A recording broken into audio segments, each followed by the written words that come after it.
천국 가는 일을 위해서는 성경이 아무리 뒤져봐도 우리의 노력을 요구한 부분이 단 한 군데도 없어요. 선물로 받은 것이라고요. 그러니까 구원 얻은 자는 은혜로 구원을 얻었어요. 그런데 그 믿음이 자라는 일에 대해서는 성경이 처음부터 끝까지 아주 적나라하게 가르치는데 관심이 없어요. 믿음이 자라는 것이 어떤지, 내 믿음이 어느 정도의 수준에 있는지 스스로 돌아보고 점검해보는 일들도 하지 않아요. 관심이 없거든요. 천국만 가면 되지. 근데 그렇게 생각하면 성경의 대부분 다 찢어서 버려야 돼요. 왜냐하면 성경은 구원받는 방법을 가르치는 말씀이 아니라 구원 얻은 자가 어떻게 살아야 되는지를 가르치는 말씀이 대부분이거든. 그래서 하나님의 관심은 어떻게 구원을 받을까에 있는 게 아니라 우리 성도가 구원받은 자가 어떻게 살아야 될 것인가에 하나님 관심이 있어요. 근데 우리는 거기에 관심이 없죠. 그렇죠? 근데 관심을 가져야 돼요. 그럼 우리의 신앙의 수준은 어느 정도인가? 한번 점검해 보십시오. 내 신앙은 어느 정도인 것 같습니까? 그렇죠? 자, 우리가 이제 신앙이 이제 당연히 자라나는 것이라 그렇게 얘기할 때 그 자라난다 그러면 우리는 어떤 것에 더 익숙하냐면 신앙이 자란다는 것은 그래도 거의 얼추 이렇게 평균을 따라서 그렇게 자라나는 것으로 이렇게 생각을 합니다. 그러니까 아이들 보면 그렇잖아요. 지난주에도 얘기했지만 아이고 얘기할 때가 됐네, 길 때가 됐네, 걸을 때가 됐네, 그죠? 그 때라는 것은 대충 어느 정도의 수준, 기간이에요, 그지? 3살 땡 하고 넘어가면 그때부터 기기 시작하고 4살 땡 하기 시작하면 1월 1일이 지나면 그때부터 말하기 시작하고 뭐 이런 게 아니라고요, 그죠? 그러니까 어떤 사람은 좀 빨리 하고 어떤 사람은 좀 늦게 하고 하지만 보통 어떤 수준이 있죠. 그런데 신앙은 그렇지 않아요. 성경이 우리에게 보여주는 신앙의 모습은 좀 독특해요. 사람이 자라는 거하고는 좀 완전히 달라요. 그래서 반드시 내 신앙을 점검해 봐야 돼요. 여러분 가룟유다래요. 십자가 우편의 강도 부럽습니까? 안 부럽습니까? 그죠? 뭐 사람마다 생각이 다르겠죠. 근데 부러운 사람은 그 신자의 삶에 별로 관심이 없는 거예요. 그죠? 자, 첫 번째로 신자가 자란다는 그 영적으로 성장한다는 독특함은 뭔가 하면 첫 번째로 어떤 신자는요 급속하게 성장하는 사람이 있어요.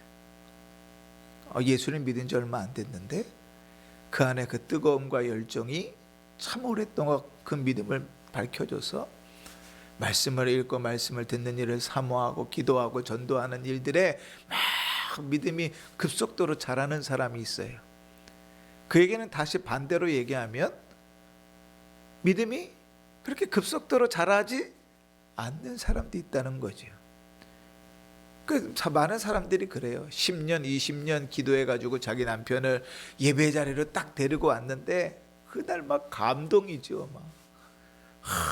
마음이 막 너무 좋고 막 예배 시에 눈물이 날 것 같고.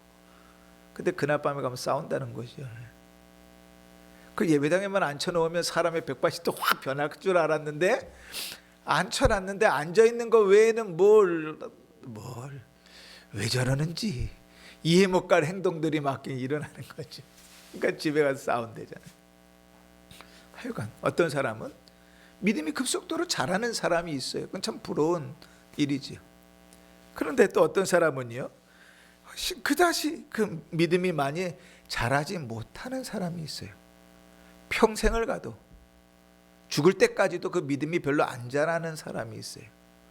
그 성경을 보면서 어떤 사람이 믿음이 그렇게 죽을 때까지 안 자라는가 제가 10가지 예를 들어볼게요. 첫 번째는 뭔가 하면 목양을 거의 받지 않거나 영적인 지도를 제대로 못 받은 사람. 어떻게 구원은 받았는데 목양을 받을 생각도 안 하고 목양을 받으려 하지도 않아요. 그 영혼은 자라지 않아요. 여러분 양이 어찌어찌에다가 양으로 태어났는데 목자가 없다. 그럼 잘 자랄 것 같습니까? 아니, 일찍 죽어요. 목양을 제대로 받지 않는 영혼은 믿음이 자라지 않아요. 두 번째, 뜻 깨닫는 것이 더디고 게으른 사람, 믿음이 안 자랍니다. 게으른 사람 믿음이 안 자라요. 믿음은요, 늘 부지런해야 돼요. 우리가 올해 표를 잡고 있잖아요. 뭐라고, 올해 표가 뭐죠? 로마서 12장에 시작. 아이고 참, 열심을 품어 주를 섬기라. 그지? 아니 뭐 대충 신앙이 잘할 것 같으면 굳이 뭐 부지런하여 게으르지 말고 열심히 3번이나 강조할 필요가 있었나요? 아니요. 게으른 사람은 신앙이 잘하지 않아요. 그 게으르다는 것은 자기 안에 편안함과 안락을 추구하는 것이니까 거기서 믿음이 자랄 리는 없어요. 세 번째로는 자기 안에 부패가 심각해서 죄가 많아가지고 쉽게 죄에 넘어가는 사람, 믿음이 자라지 않아요. 쉽게 죄에 넘어가요. 핑계 이유 수백만 가지 있어요. 쉽게 죄에 빠지는 사람의 믿음이 자라지 않아요. 네 번째로 죄와는 싸워야 되는데 싸워야만 할 만큼 싸우지 않는 경우. 죄와 싸우려고 하니까 손해도 봐야 될 것 같고 피해도 입을 것 같고 그러니까 싸우지 않아요. 예수님은 그 비유들을 어디서 얘기했죠? 돌밭에 뿌려진 씨앗, 그죠? 그 다음에 가시덤불에 뿌려진 씨앗. 죄와 싸워야 되는데 싸우지 않아요. 그냥 뭐 그렇게 흘러가게 두는 거죠. 믿음이 생기면 다 자랄지는 않은데 그렇지 않아요. 또 어떤 사람에게 믿음이 안 자라는가? 자기 일에 분주한 사람은 절대 믿음이 안 자라요. 뭐 일이 바빠요. 하여간 바빠요. 바쁜데 다 바쁘다 보니까 정작 뭐 해야 돼요? 주를 위하여 헌신하고 주를 위하여 시간을 내야 되는데 그거 못하는 거죠. 이렇게 우리 수요일날 금요일날 저녁에 예배 드리잖아요. 그럼 하루 바쁘죠. 뭐 엄청 바쁘게 사셨죠. 그리고 예배 시간에 꾸벅꾸벅 졸고 있으면 안 돼요. 적어도 그날 예배가 있는 줄 알면 새벽부터 기도하고 준비하고 예배 때 은혜 받기를 소망하면서 준비해야죠. 직장 생활을 하더라도 할 수 있는 한 그 마음이 예배에 갈 수 있도록 애써야죠. 그 직장 생활도 안 한다. 그러면 모든 삶 가운데 포커스를 거기다 맞추고 살아야죠. 그치? 그런데 바빠. 내 일상의 삶들이 바빠. 내가 해야 될 것도만 여기도 가봐야 되고 저 일도 해야 되고 이것도 해야 되고 저것도 해야 되고 막 바쁘다가 예배 자리에 와서는 근데 바쁘게 살았으니까 피곤해요. 그러니까 꾸벅꾸벅 졸고 앉아있다가 가면 은혜가 없죠. 거기서 믿음이 안 자라죠. 너무한 것 같지요? 바꿔서 생각해 볼게요. 목사가 바빠요. 수요일날 예배가 있는데 예배 준비는 안 하고 맨날 뭐 노회일 한다 그러고 누구 만난다 그러고 바빠요. 그리고 예배 드리기 직전까지 막 바빠서 딱 돌아서 보니까 아이고 설교 준비를 안 했네. 그럼 여러분 은혜가 될까요? 안 될까요? 안 되죠. 은혜가. 목사만 특별합니까? 아니요. 성도도 마찬가지지. 자기의 삶에 분주한 자는 믿음이 안 자라죠. 그 마음이 거기 맞춰져 있어야죠. 또 이런 사람도 있어요. 너무 가난해가지고 거기까지 채 여력이 없는 사람이 있어요. 아, 내 영적으로 자라야지. 근데 거기까지 마음을 못 써요. 당장 믿음이 안 일어나는 거죠. 그럴 수 있어요. 충분히. 근데 믿음이 자라진 않아요. 또 경건한 신자들하고 사귈 기회가 없는 사람, 믿음이 자라지 않아요. 여러분 늘 강조했죠. 교회는 혼자 아니라 그랬어요. 공동체라 그랬죠. 혼자서 믿음이 자라지 않는다 그랬어요. 아이고 좀 저를 좀 봐봐요. 오늘 많이 좀 피곤하고 힘드셨겠지만 좀 저를 좀 봐봐요. 좀 제발. 아이고야. 예배를 드리는데. 경건한 신자들과 교제한다는 것은 그들의 그 교제 가운데서 나의 연약함들을 보는 거죠. 경건한 신자와 교제한다는 것은 나의 어떠함 속에서 선한 영향력을 미치기도 하는 거죠. 사람은 물들어요. 누구랑 같이 다니느냐? 물들어요. 거짓말 잘하는 사람과 같이 다니면 거짓말이 아무것도 아닌 게 더 익숙해지죠. 게으른 사람과 같이 있으면 게을러져요, 사람이. 경건한 사람과 같이 있으면, 늘 경건한 사람들의 무리 가운데 있으면 경건해지죠. 그러니까 교회를 공동체로 모아놓은 이유가 지난주에 뭐라 그랬어요? 믿음이 자라게 하려고. 그 일 때문에 직분도 주고 그 일 때문에 은사도 줬다고 그랬잖아요. 자라게 하려고. 그 안에서 함께 있으면서 자라게 하는 거죠. 또 하나님의 말씀을 듣거나 또 기도하는 일에 게으른 사람은 당연히 믿음이 안 자라겠죠. 그치? 오늘 새벽에도 말씀 나눴지만 믿음은 그 맹종이 아니라 그랬죠. 내용이 있는 것이다. 그치? 말씀을 따라가는 것이다. 이런 사람들도 있어요. 이거는 기질적인 부분인데요. 본성적으로 기복이 심한 사람이 있어요. 남들에게 영향을 잘 받는 사람. 우리 귀가 얇은 사람. 이런 사람들 참 믿음 자라기가 쉽지 않아요. 그지? 여기서 이렇게 얘기하면 그런가 보다.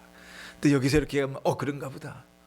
그렇게 휩쓸리는 사람들은 믿음이 자라는 게 쉽지 않아요. 또 9번째로, 또 때때로 막 믿음이 자라다가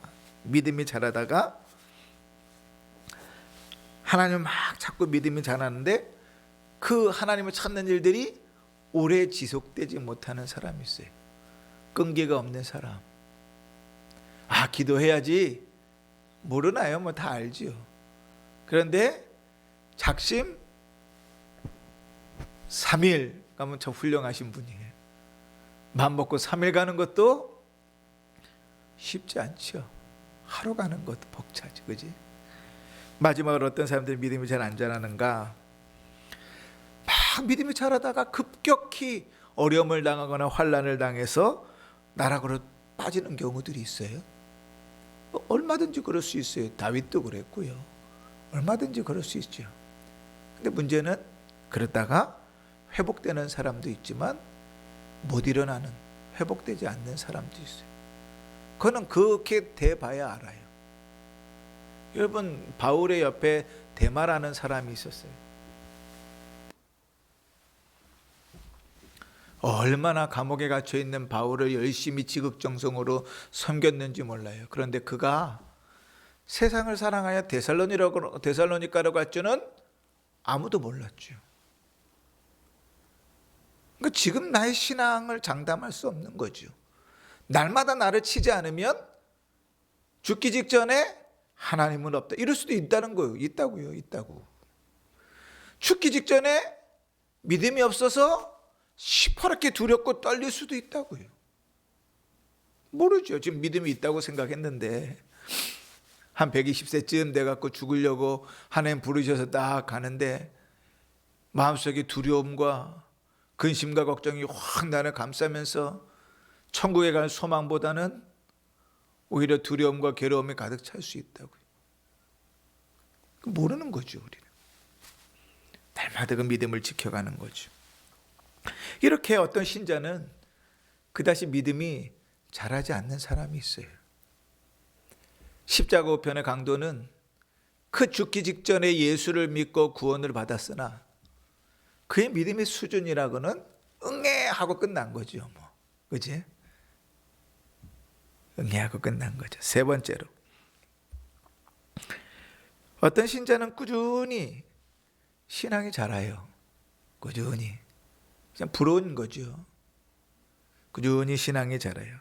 항상 믿음에 깨어있고 근신하고 기도하고 하나님의 말씀을 가까이 하고 영적인 교제를 하고 은사를 가지고 섬기고 또 은혜를 가지고 살아가고 서로 나누고 이런 사람들이 한결같은 사람이 있죠. 근데 이런 사람 만나기 쉬워요? 어렵죠. 그게 참 속상한 일이죠. 당연한 일인데 그 당연한 게 어렵죠. 한 명만 있으면 좋겠어요. 한 명만. 그러면 그 영향이 좀 있을 텐데, 그지? 그런 사람 한 명만 딱, 그러면 옆에 사람들이 막 닮아갈 텐데, 꾸준히 신앙이 자라는 사람들이 있죠. 이런 사람들은 영적으로 어린아이를 거쳐서 영적인 청년을 지나 장년회까지 이르르는 사람들이죠. 그 어떤 사람들은 그러한 자라남이 숨질 때까지 계속 자라는 사람들이 있어요. 그게 부러운 거지요. 그 숨질 때까지 믿음을 장담할 수 있는가? 없어요. 정신 똑바로 차리고 신앙생활해야 돼요. 누가 하늘의 지혜를 받은 솔로몬이 인생 말년에 하나님을 버리리라고 누가 생각했어요? 아무도 생각하지 못했어요. 인생의 말년에 주를 버리고 돌아간 사람이 믿음으로 잘 살던 사람들은 많아요. 솔로몬, 히스기야, 그지요? 그런데 어떤 사람은 죽을 때까지 믿음이 자라요. 아마 이것이 우리의 좀 기도의 제목이어야 되지 않겠어요, 그지요? 시편 92편 14절에 이런 말씀이 있어요. 그는 늙어도 여전히 결신하며 진액이 풍족하고 빛이 청청하니. 이랬으면 좋겠어요, 그치? 이러한 사람들 기지개 한번 필까요? 네. 주님 부르실 때까지 그렇게 믿음이 자라나야죠. 자, 그러면 이렇게 믿음이 자란다는 게 도대체 뭐냐? 그죠? 그냥 뭐 믿음이 자란다, 내 믿음을 점검해 봐야 된다 이렇게 이야기하는데, 내 믿음을 점검하는 건 뭘로 점검해 봐야 되냐? 그것은 뭐로 성경을 따르면 우리의 기질이 바뀌는가로 점검해 보는 거예요. 기질이라는 게 뭐예요? 우리 마음, 우리 성품, 성격, 그게 바뀌는가? 여전히 불같고 여전히 악한데 믿음의 행위들은 있다. 신앙이 성장했는가? 그렇게 보지 않는다는 거죠. 자, 그러면 기질이 바뀐다는 게 뭔가? 첫 번째로는 성령의 은사가 드러나더라도 그것이 우리 성품으로부터 나오지 않으면 영적으로 성장한 것이 아니에요. 기도를 열심히 해요. 그런데 우리 안에 참 믿음이 있이 기도하는 일이 아니라 습관과 같이, 저는 우리 성도님들이 그랬으면 좋겠어요. 예배 나오는 일들이 습관이 아니었으면 좋겠어요. 믿음을 가지고 하나님 앞에 서서 예배 드렸으면 좋겠고, 믿음을 가지고 하나님 앞에 서서 살았으면 좋겠어요. 그냥 습관과 같이 몇십 년을 그렇게 살아왔으니 그렇게 해. 그렇게 안 하면 마치 죽을 것 같아. 그렇죠. 평생 그러고 살았으니까. 그런데 그 속은 하나도 믿음이 없어. 그럴 수 있다고요. 믿음이 자란다는 것은 우리 기질이 바뀌는 거예요. 우리 성향이 바뀌고 우리가 보통 성령의 열매라고 하는 것들은 그것이 변해. 우리 자체를 바꾸어 가는 거예요. 사람이 바뀔까요, 안 바뀔까요? 사람이 변하나요, 안 변하나요? 어렵지요. 저는 목회를 하면 할수록 그 양쪽에서 왔다 갔다 해요. 마음은 막 변할 거야, 잘할 거야 생각하고 죽어라 하고 달려가는데 결론 안 변한다. 아주 절망적이죠. 죽을 힘을 다 했는데 믿음이 안 자란다. 그럼 절망이에요, 절망. 근데 정말 그런가? 아니요. 사람이 바뀌고 영혼이 바뀌고 믿음으로 살아가는 사람이 반드시 있죠. 희한하죠. 그 마음밭을 하나님 뒤집어 놓으시고 그로 자라게 하시는 사람이 있다고요. 똑같이 말씀을 들었는데 누구는 그 말씀에 울고 누구는 그 말씀에 자고 그럴 수 있어요. 똑같이 하나님의 은혜를 경험했는데 누구는 감사함으로 오고 누구는 자기 살 길을 찾아가는 사람이 있죠. 문둥병이 나았는데 이방인 한 사람만 죽게 찾아온다고요. 사람마다 달라요. 그러나 여러분, 우리가 늘 신앙적인 모습을 갖추더라도 그것이 우리의 성품으로부터, 우리 안으로부터 나오는 것이 아니면 그건 영적으로 자라는 게 아닙니다. 그래서 우리의 삶들 속에서 하나님의 은사 있잖아요. 늘 웃고 다니는데 그 안에는 희락이 없는 사람이 있어요. 늘 배려하는데 그 안에 사랑이 없는 사람이 있어요. 저도 그럴 수 있겠다 싶어요. 저는 참 예의 없는 걸 정말 싫어하거든요. 저희 애들이 예의 없는 짓을 하면 혼나요. 최소한, 그러니까 뭐 마음을 담으라는 게 아니라 최소한 인간이 살아가는데 예의는 갖추라. 예의는 갖추라.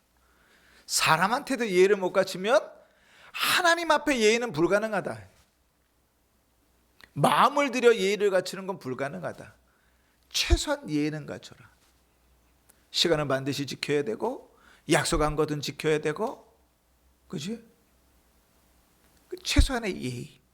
그런데 예의를 갖추더라도 그 마음이, 그 믿음이, 그 기질이, 그 성품이 온유해서 배려해서 사랑해서 예의를 갖추지 않을 수 있다고요. 그 얘기하고 있는 거예요.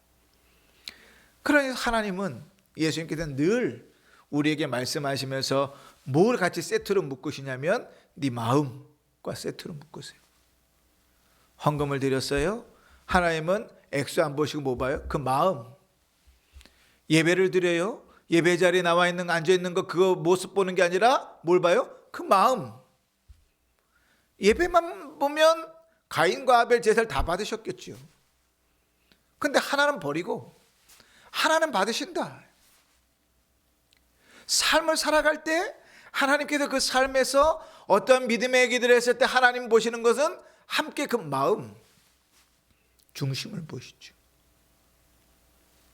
하나님 말씀이 하는 역할은 뭔가? 하나님 말씀은 살았고 운동력이 있어서 좌우의 날선 어떤 것보다 예리하며 뼈와 골수와 및 관절과 생각을, 마음과 생각을 찔러 쪼개기까지 한다. 하나님 우리 마음 가운데 역사하시고 생각 가운데 역사하시고, 하나님 받으시는 것도 우리 마음과 함께 받으시고 그 생각과 함께 받으신다. 아, 주님 저는 마음은 있습니다. 제가 여건이 그래서 행동을 못할 뿐입니다. 그래서 그런 사람들 핑계대지 말라고 야고보 사도가 행함이 없는 믿음은 죽은 거다 선언해 버리는 거죠. 그런 경우는 없다.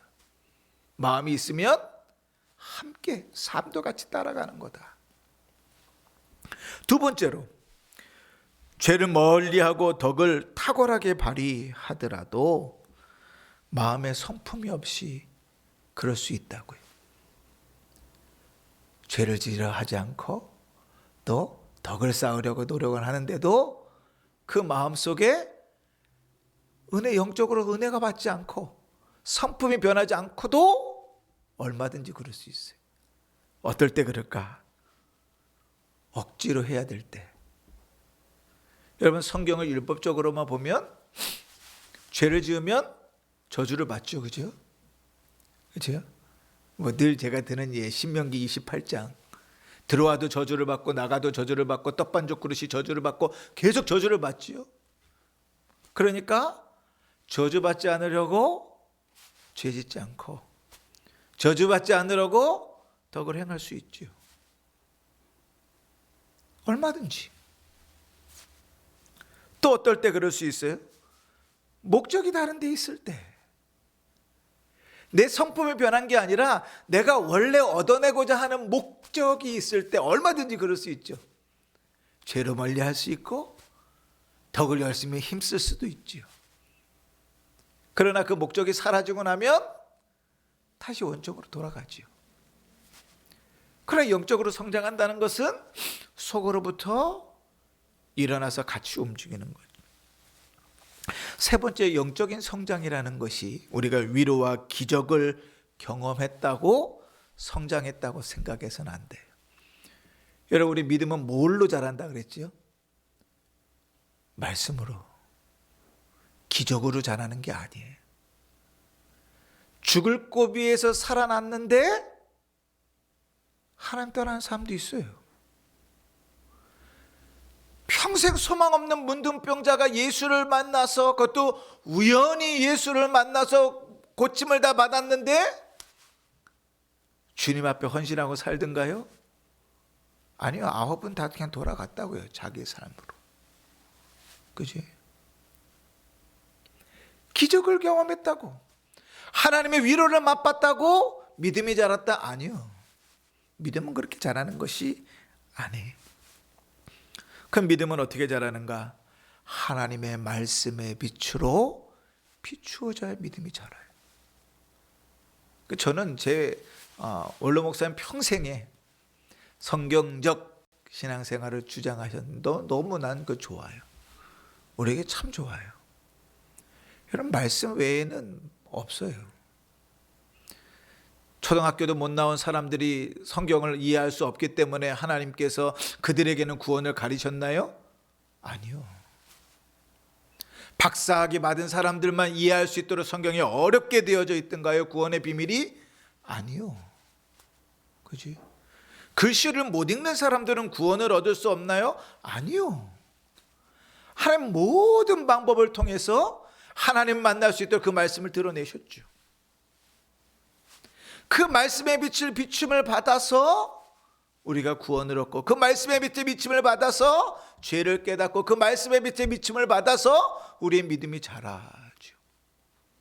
신앙은 그런 거죠. 오직 하나님의 말씀의 빛으로 변하는 것이죠. 그래서 베드로후서 3장에 오직 우리 주 곧 구주 예수 그리스도의 은혜와 그를 아는 지식에까지 자라라. 우리가 너무나 잘 아는 욥이 그 엄청난 고난과 고생 가운데 예수 하나님을 더 깊이 알아가면서 뭐라고 고백합니까? 내가 죽게 대하여 귀로만 들었사더니 이제는 눈으로 주를 배옵나이다. 주님께서, 하나님께서 눈으로 볼 수 있도록 보여주셨나요? 아니요, 안 보여주셨어요. 볼 수 없다 그랬어요. 그럼 뭐 얘기하는 거죠? 그만큼 하나님을 더 명확하게 확신하게 된다. 믿음이 자라는 거죠. 눈으로 확인하는 게 아니라 하나님의 말씀을 통해서 우리가 자라나는 거죠. 그 두 번째로 성품이 변화하고 영적으로 성장한다는 것은 무엇으로 되는가? 하나님과 교제로 됩니다. 하나님과 교제로. 그 교제함으로 더 가까이 갈 수 있어요. 그럼 하나님과 교제는 뭘로 이루어지죠? 말씀과 기도로, 순종으로. 우리가 구역공과에서도 배웠죠. 하나님 나라가 어떻게 임한다고 이 땅에? 그 순종함으로 임한다고. 그렇지? 하나님과의 교제 가운데서, 하나님과 집중하고 교제하는 것 가운데서 믿음이 자라요. 여러분, 제가 이제 데이트를 합니다. 데이트를 하는데 아내하고 둘이 이제 다 손을 잡고 명동거리로 지나가는데 눈은 계속 다른 여자들 눈만 계속 쳐다보는 거예요. 아우, 저 여자는 옷이 저러네, 저 여자는 이쁘네, 막 그 다른 여자들만 쳐다봐요. 그러면 교제가 됩니까, 안 됩니까? 미쳤죠. 정상이 아니죠, 그제? 제 목숨에 못 살겠죠. 교제는 뭐예요? 내 관심을 그에게 둬야 되죠. 하나님께 관심을 두지 않고 하나님과 교제를 벌인다는 건 있을 수 없죠. 하나님께 관심이 없는데 성경을 기계적으로 열심히 읽어도 은혜가 안 되죠. 하나님께 관심이 없는데 예배 열심히 참여해도 관계가 없죠. 하나님께 관심이 있어야 주와 교제가 되죠. 하나님께 관심이 있어야 기도가 되죠. 하나님과 교제가 그렇게 이루어질 때 믿음이 자란다고요. 그 삶이 바뀐다고요.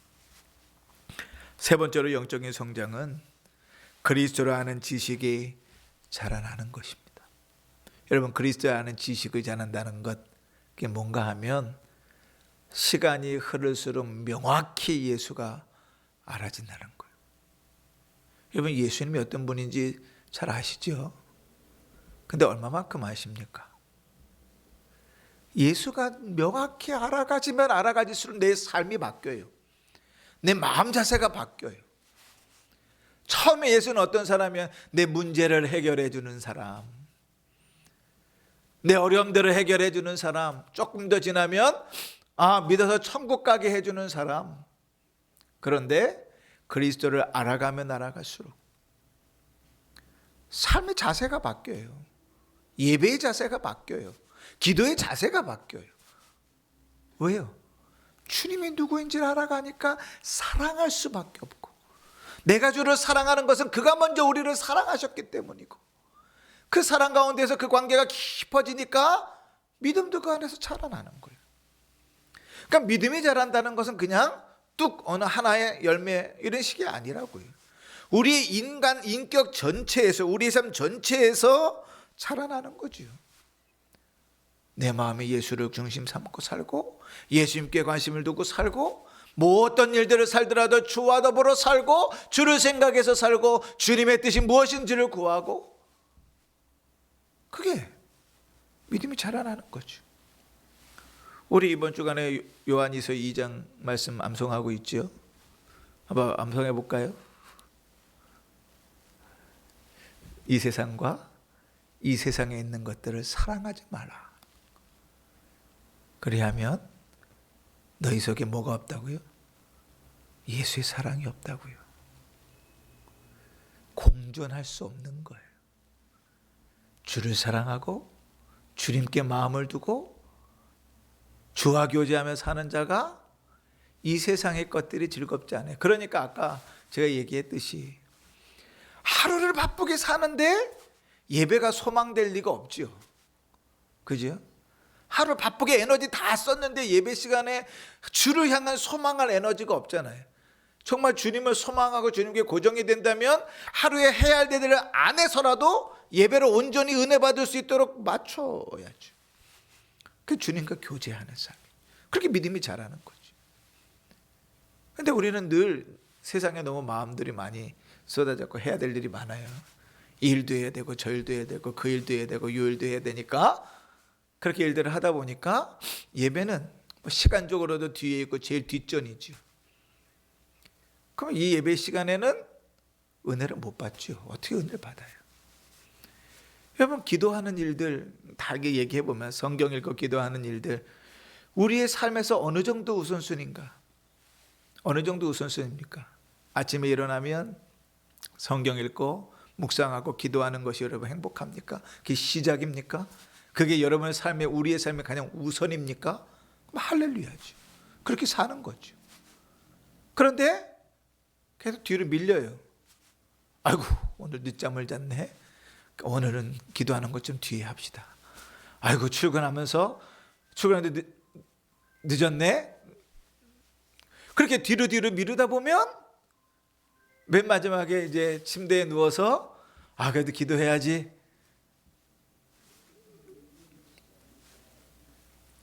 기도해야지. 그리고 누워서 기도하는 것 같은데 일어나 보니까 아침이더라. 이렇게 되는 거죠. 뒤로 밀리죠. 중요하지 않죠. 우리 믿음이 자라는 일이 참 어렵다고요. 그런 생각을 해봅니다. 우리 앞에 50년, 60년 우리 앞에 믿음의 선조들, 우리나라만 해도요. 그들은 어떻게 순수하게 그렇게 열심히 믿음을 가지고 살았을까? 그들은 늘 하나님이 우선이었어요. 우선. 앞에 있었어요. 그 무엇보다도 앞에 있었어요. 나 자신보다도 앞에 있었어요. 그러니 하나님께서 복을 부어주실 수밖에 없었을 것 같아요. 근데 지금은 하나님은 그렇게 중요하지 않아요. 내 일이 더 중요해요. 내 여건이 중요해요. 나의 웰빙이 더 중요해요. 그런 시대가 되어져 버렸죠. 그럼 거기에 하나님 복을, 그래도 우리 하나님은 약하셔가지고 사랑이 약해도 부어주시긴 하겠지만, 그치? 우리 믿음이 자라는 것과 거리가 먼 삶이지요. 제가 서두에도 말씀드렸잖아요. 왜 우리가 그렇게 3번이나 걸쳐서 이 영적인 성장을 다루는가? 하나님이 여기에 관심이 있으시다고요. 이 3주간에 반드시 내 신앙이 어떤지 적나라하게 하나님 앞에 보여달라고 기도하시면서 점검해 봐야 돼요. 내 신앙의 수준이 도대체 어떤지. 올해는 제가 올해 말에는 반드시 할 건데 재직들한테는 다 신앙 점검표를 나눠줄 거예요. 그래서 다 체크해 가지고 1대1로 제가 다 면담 다 할 거예요. 예배생활, 신앙생활 다 하나하나 다 항목을 만들어 가지고 점검하게 싹 쓰게 해가지고 들고 와서 목양실에 와서 저하고 면담하도록. 그래서 신앙을 좀 점검하려고 그래요. 신앙 점검 반드시 필요해요. 내 믿음이 어느 정도의 수준인지를 알아야 더 열심을 내죠. 힘을 내죠. 그죠? 또 우리 영적인 성장은 순전한 노력을 통해 이루어집니다. 아까 게으른 자는 믿음이 자라지 않는다 그랬죠. 그 반대로 얘기하면 주를 향하여 순전한 열심을 품는 자의 믿음은 자랍니다. 반드시 자랍니다. 내가 말씀을 읽으려고 힘쓰고 은혜 받으려고 힘쓰고 기도하려고 힘쓰고 예배하려고 힘쓰고 은혜 받으려고 힘쓰는데 하나님 외면하지 않으세요. 하나님 분명히 약속하시죠. 나를 사랑하는 자가 나의 사랑을 입고 나를 간절히 찾는 자는 나를 만날 것이라. 안 만나지면 하나님 거짓말장이죠. 약속하셨죠. 힘쓰면 은혜를 받죠. 은혜를 못 받는 건 하나님 오늘 나에게 은혜를 안 주시려는 보다가 아니라 내가 제대로 못 썼기 때문이죠. 내가. 그러나 하나님 열심히 사모하면 하나님 은혜를 주시죠. 마지막으로 5번째, 영적인 성장은 우리의 그 모든 것에 더하시는 하나님의 은혜로 자랍니다. 여러분 우리가 머리로는 다 알겠죠, 그죠? 네. 이렇게 해야 신앙이 자라겠구나. 머리로는 알겠는데 그게 쉽게 되나요? 네. 우리 찬송가에 보면 저 악한 막이 내 원수가 안팎에 있다 그러잖아요. 안에도 있고 밖에도 있고. 그 사도 바울이 오호라 나는 곤고한 사람이로다. 고백했던 이유는 뭐죠? 내 안에서의 싸움이 너무 치열하기 때문이죠. 쉽지 않죠. 그러나 여러분 하나님 그 중심을 아세요. 그래서 은혜를 부으십니다. 더하십니다. 제일 이제 두려운 건 뭐냐면 내 마음을 놔버리는 거죠. 상황은 별로 큰 차이가 없을 수 있어요. 내 모습도 똑같을 수 있어요. 그런데 마음은 완전히 다를 수 있어요. 제가 제일 두려워하는 게 그거거든요.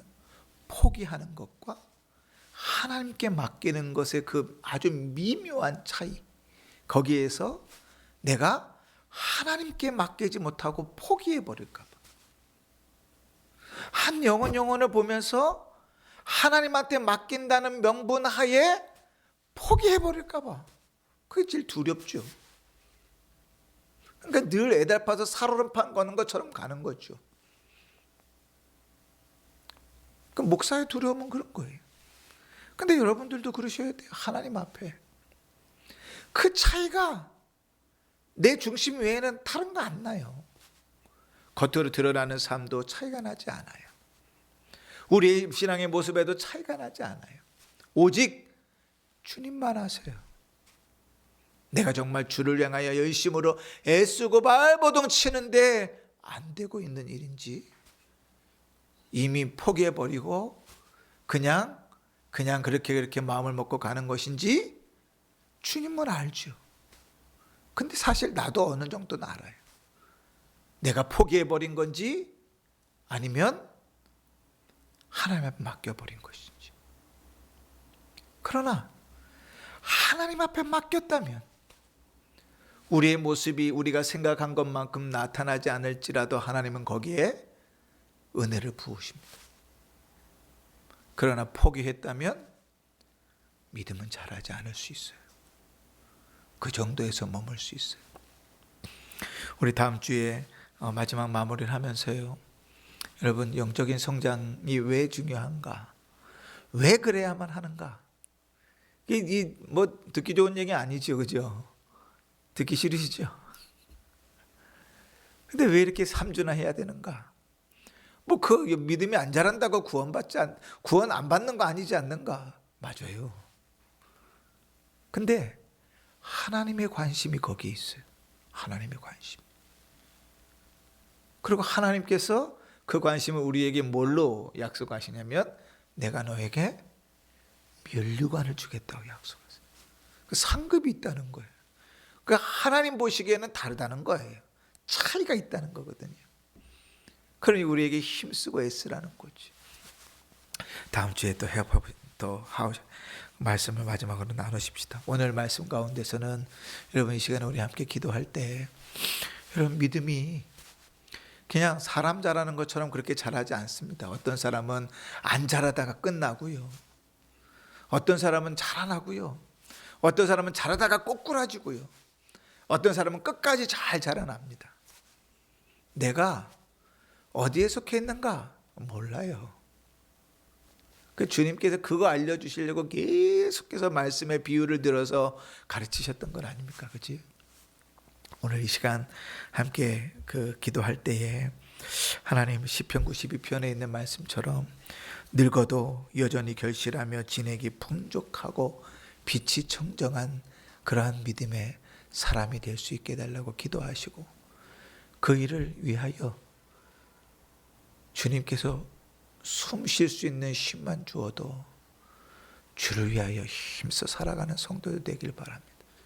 우리 이 시간에 같이 기도하십시다. 기도하고 제가 마무리 기도하겠습니다.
죽도록 충성하라 말씀하신 하나님 아버지, 우리에게 주어진 모든 삶 가운데 힘써 주를 섬기게 하시고 우리의 믿음이 주께서 우리를 부르시는 그날까지 주의 말씀이 가르치는 바대로 늙어도 여전히 결실하며 진액이 풍족하여 빛이 청청한 자로 살아갈 수 있도록 도와 주옵소서.